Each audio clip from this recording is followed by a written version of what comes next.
Thank you for inviting me to conclude this year's Humanitarian Forum, Humanitarian Futures Forum. I was away at another two events just now, so I didn't hear the full story of what the individual presenters has shared with all of you. But from my colleagues who were here, they give me a stack of papers. If I read all this, I don't think we have time for dinner. So allow me to basically say a few words, mostly off the top of my head, but with some guidelines which I highlighted from their papers. But more importantly, I wish to basically launch the book that many of our friends have spent some time putting together to commemorate the 20th anniversary of the 2004 Indian Ocean tsunami, earthquake and tsunami. Can we have a tsunami without earthquake? Cannot, right? There must be some earthquake before a tsunami. So at that time, I was Secretary General of ASEAN, and we were sheltered by all the other islands in the Indonesian archipelago. So we live in Jakarta, and only after the storm blew over, I managed to travel around to see some of the affected areas. So it's quite a life-changing experience for me. And I'm glad that today we will have a few moments later to talk about that, or at least to introduce to the book that many of them have put together. So in my duty to close this particular forum, let me say something. Colonel Freddie Tan, Mr. Christopher Lockyer, I think he's somewhere else meeting his important audience, speakers and participants of the 2024 Humanitarian Futures Forum.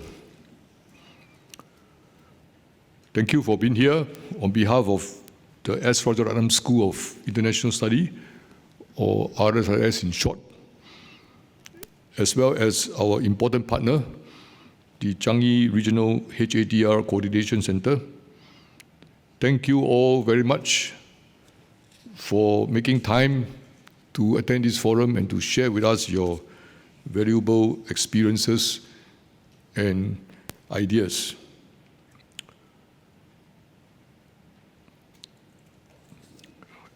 As you can see, I'm reading the scribbles of writing that I've been passed since I did not attend every session. But what I wanted to say is that it is important to hear your inputs, your suggestions and ideas, because the nature of the work that we are dealing with in this particular sector is constantly evolving, and we need to basically keep up with the times, as well as, more importantly, the intensity of the disaster we are experiencing with each passing year.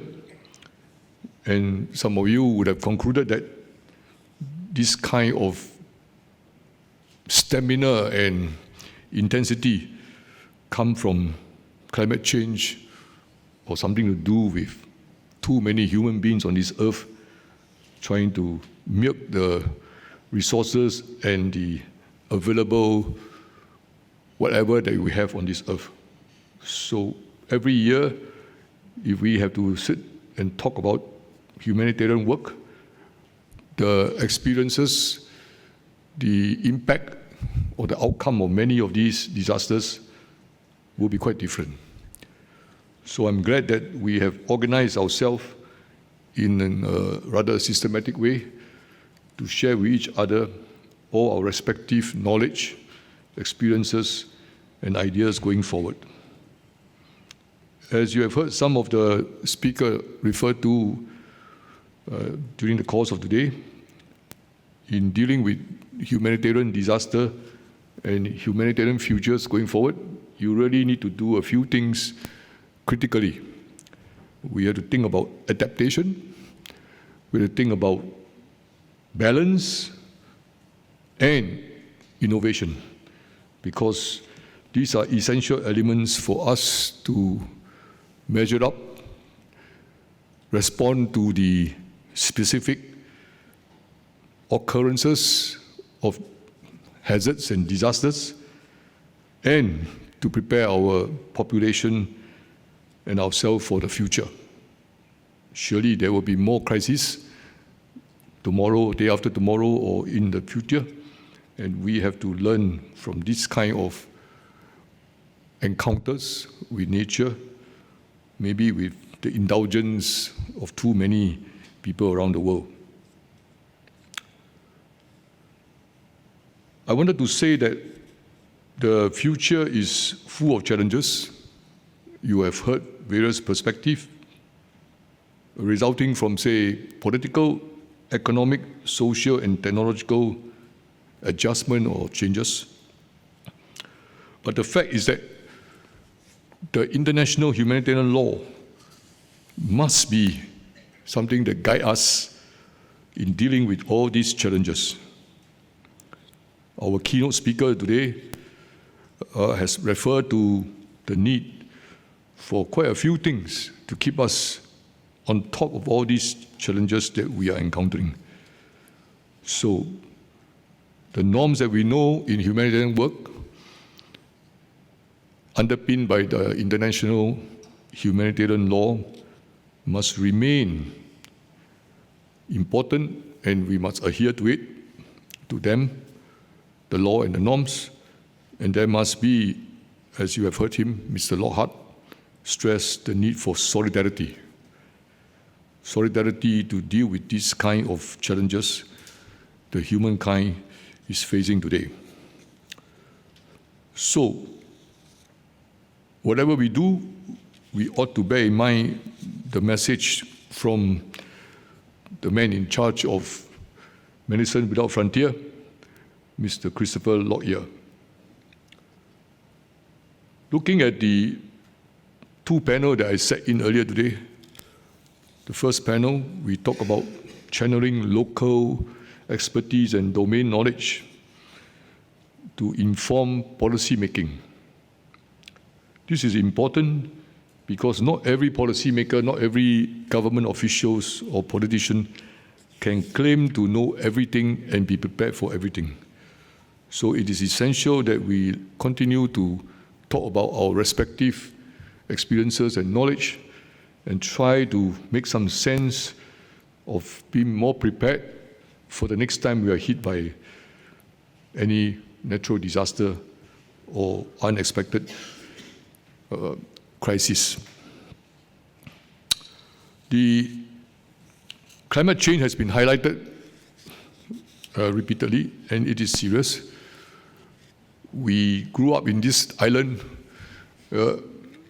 thinking that this is a nice city-state, and suddenly we were told that the sea level is rising, and then for my parents, they cannot go to certain parts of the coastal area for this and that.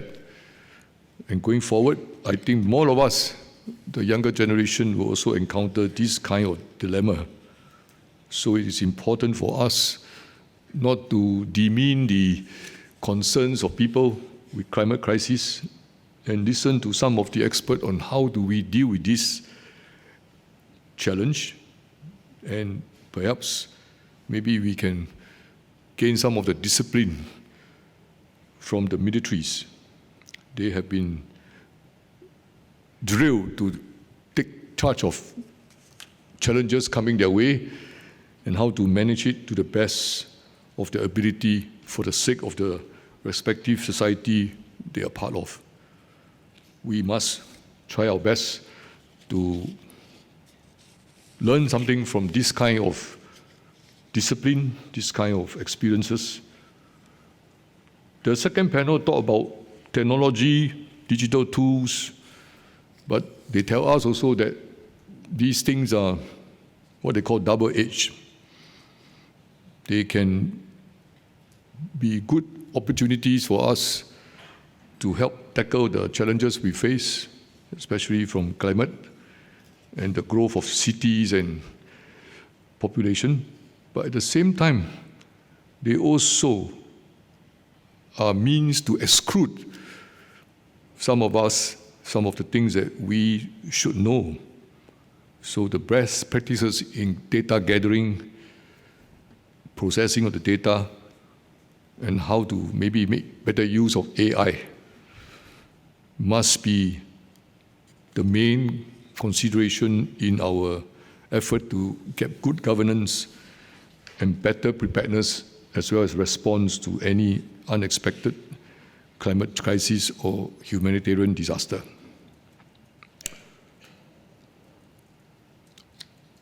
The third panel, we talk about many emerging issues, dilemmas, and trends beyond what I just mentioned about the technological development.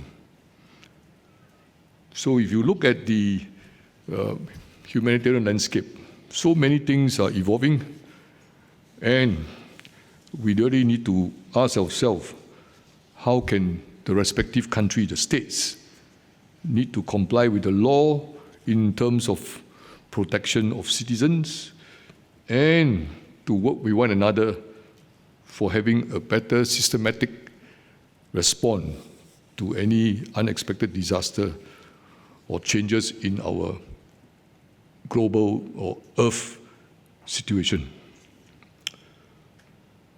I heard repeatedly, at least those moments when I'm in this room, the need for philanthropy, the need for charity, the need for, cooperation and humanity.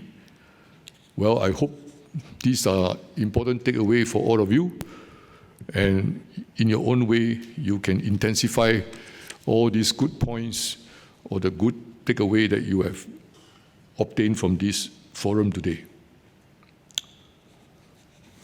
Maybe I should stop talking, but my controller also said these last 2 pages are important.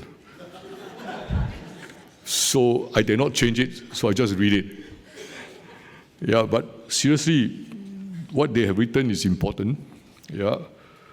Today, our forum highlight the converging risks from intensification of climate change, the further development of cyber and digital technology, which will impact on our personal safety, our personal security, the security of our society to which we belong, as well as the security of our respective nation states.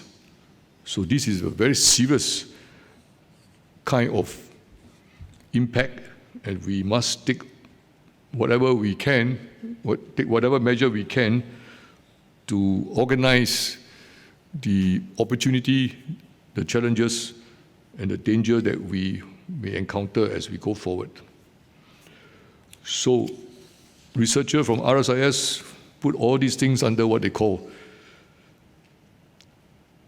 future-oriented studies and future-oriented approaches to tackle all these challenges. And there are many ideas they have, which I'm sure you, in your sitting here listening to the different presentation and in your private conversation with each of us here, will be able to organize and take away, hopefully, for more positive action, more constructive work going forward. Overall, I would say this humanitarian future forum bring together participants from various backgrounds, if you have witnessed them today: the military, the government, the think tank, the academia, the private sector, the people from philanthropic organization, local civic society, regional organization, the international organization, and the non-profit sector, or what people call the NGOs. I think the bottom line is we had to find a way to distill some of the best ideas and workable measures for us to organize ourselves as a potent, effective group to take the kind of recommendation you have heard and make them more effective in our day-to-day handling of the humanitarian challenges. As I've said just now, we are commemorating the 20th anniversary of the 2004 Boxing Day Indian Ocean earthquake and tsunami. So today, my colleague Alistair Cook and his friends, as well as a team from the Center for Non-Traditional Security Issues in RSIS, have put together this book. Yeah. The idea is that it is a team book, so that hopefully all of you will read every page of it. Yeah. Normally, academic like to have very thick volume. Yeah. So hopefully, this approach of having a very slim book will allow you to carry it in your bag or your jacket, and every chance you got in the MRT train, in your father, mother's transport taking you from point A to point B, or you working or going back to your family, will read it and maybe take a few of the good ideas we have put into place since the tsunami or during the time of the actual disaster relief work. Hopefully, all of you will learn a bit more and benefit from all these digestions of various innovation and ideas. I think I should stop here now, since I covered most of the essential point which my controller wanted me to say from this note. But seriously, although they told me to say this, I say this all also with my heart, because I'm convinced about some of these important things that we have to do and the work going forward. So hopefully all of you would leave this forum or leave this room with a sense of positive, constructive achievement. Yeah, whatever it is, we ought to have some energy from listening to all the ideas and the result of some of the wonderful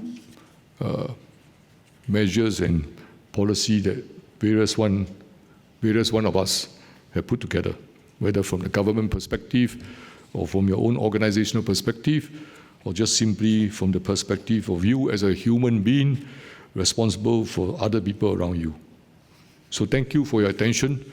And all I want to say is once again to thank all the sponsors, speakers, participants like yourself, yeah, and all the team from RSIS and our partner groups putting this thing together. The rest of you, or the rest of today, is for eating and enjoyment. And hopefully, by that process, you will remember these outputs more intensely as you travel back to your respective home or workplaces. Thank you once again for joining us, and I'm happy to commend this book to all of you. I think each one of you will get a copy, right? Yeah. Please don't put it behind in your hotel room, yeah? I do not know whether you all have encountered this, but in my job as a Ministry of Foreign Affairs official over 40 years, one of the things that sickens me is every time when we have to clean up after a particular conference or meeting, many of the brochures and files or even books like this, which we give to our participants, the only beneficiary is the guy that collects all this in the hotel for the waste disposal company. So please don't do that. Yeah, we make it deliberately thin so that it's not difficult. You don't mind after reading in the aeroplane and leave behind to the air crew, okay. At least it's out of this place. Yeah. Okay, organizers, thank you again for this wonderful opportunity to have this year's Humanitarian Future Forum here in this venue. And I look forward to more work as well as pleasure in interaction with all of you, and hopefully among yourself, you will take this opportunity to acquire more friends and knowledge, and also more hope for the future. Have a good night. Thank you, Ambassador Ong.